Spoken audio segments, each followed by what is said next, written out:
वेदांश, मैं तुम्हारे साथ मिलकर हम दोनों की कुल योग्यता देखना चाहती हूँ।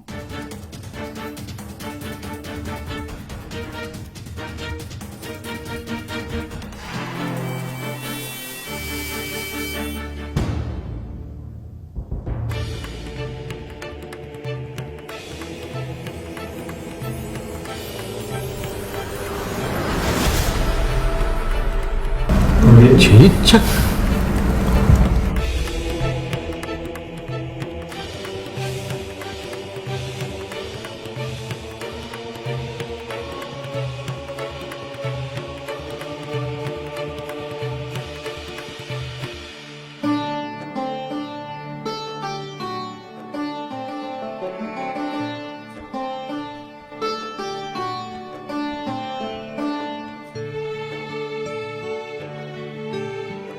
विवाह के बाद ये दोनों सीधा अमर गुरुकुल में प्रवेश पा सकते हैं।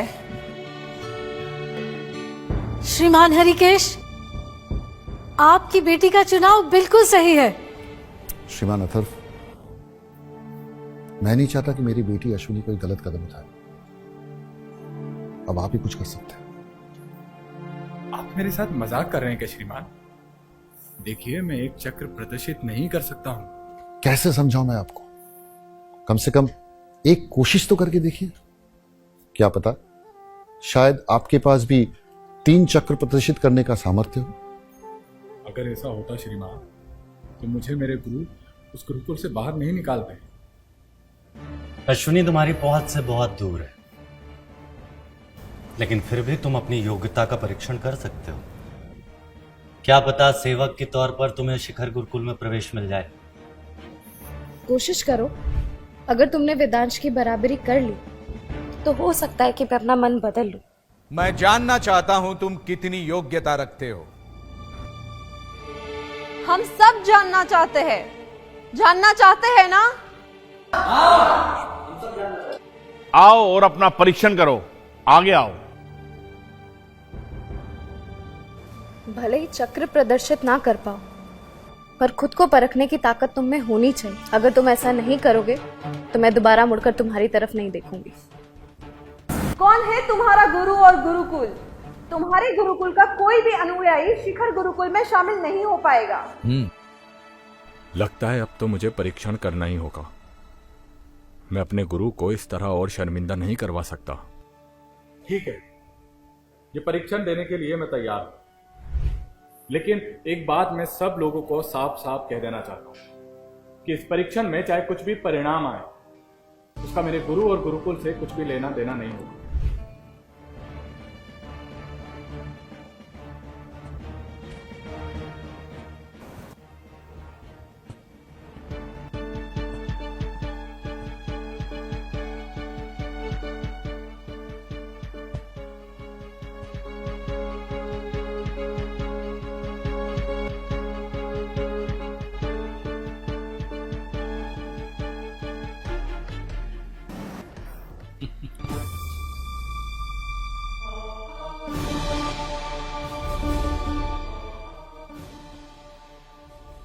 आप लोगों से मैंने पहले ही कहा था कि मैं एक चक्र प्रदर्शित करने के योग्य नहीं हूं। इस बात का हमें पहले से ही अंदाजा था।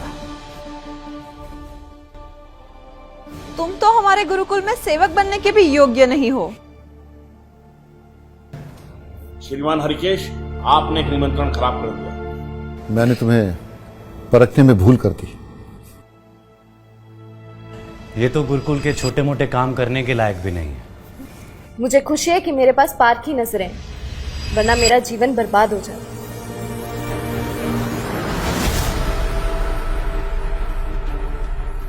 क्या मैं कोई सपना देख रही हूँ?